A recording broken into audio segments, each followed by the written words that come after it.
All right, we're here with Dr. Barbara Golder, who has a brand new book. Doctor, tell me about your book. The book is called Dying for Compassion. It's the second in the Lady Doc Mysteries, Lady Doc Murder Mystery series, and it's about, oddly enough, I didn't realize it would be such a timely topic when I wrote it, but it touches on the issues of euthanasia and assisted suicide. And what prompted the book itself?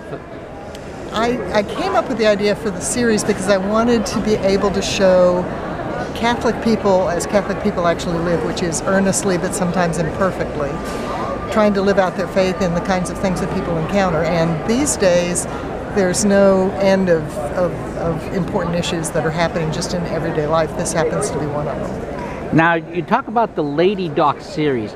Now, is there a particular character who is the Lady Doc? There is a particular character who's the Lady Doc. She's a medical examiner.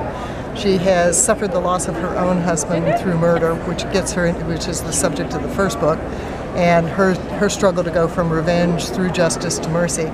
But in the course of handling the murders and the deaths that she encounters as a medical examiner, she gets to confront all of these social and emotional and spiritual issues that we all deal with. Now, according to your bio, first you were the keynote speaker here, and your bio says that you were a Jewish convert, and then an Episcopalian, then a Methodist, and now finally you're at the Catholic faith.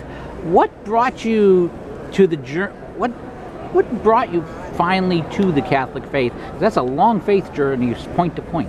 It is. It took me a little while to figure it out, but it's actually been sort of a history of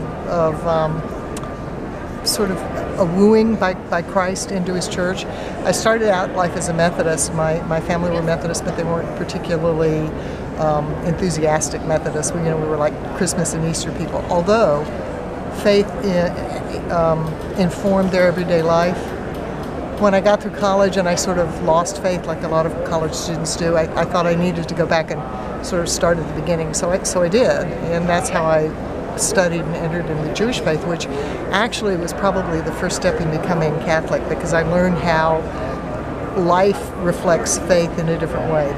In the same way that Catholics live their faith out in a very material way with devotions and liturgies and the turn of the liturgical year, so do Jews. After that, when our children were born, my husband and I had to make a decision about how we were going to raise them, and he'd never been able to embrace Judaism, so we went back to the Episcopalian roots that both of our families had. So that taught me a love for the Eucharist, even though it was different than the Eucharist in the Catholic faith. And then when the Episcopal Church made a turn that seemed to indicate that truth was up for redefinition, debate, at least, yes.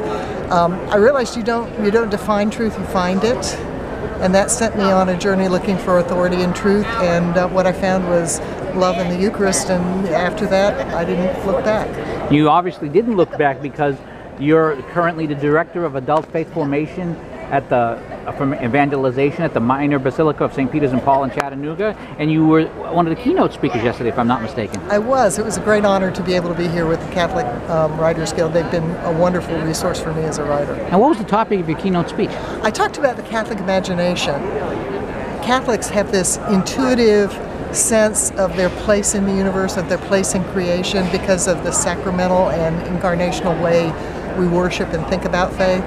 And that moves out into all the things we do as Catholics, especially as Catholic artists. And my point was, this is a great gift that we have to give to a world that doesn't see humankind as a good part of creation. In fact, the secular world sort of thinks of us as a blight on creation, that the world would be better without humans.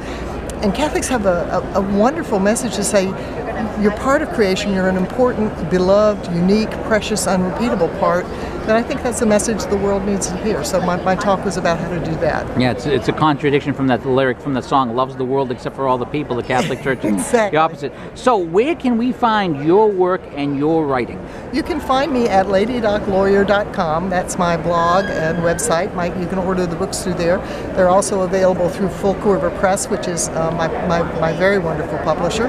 And I'll be selling them here today at the Catholic Marketing, or tomorrow at the Catholic Marketing Network. Well, Barbara Golder, thank you so much for your time. Thank you. I appreciate it. Thank you for having me here. Okay.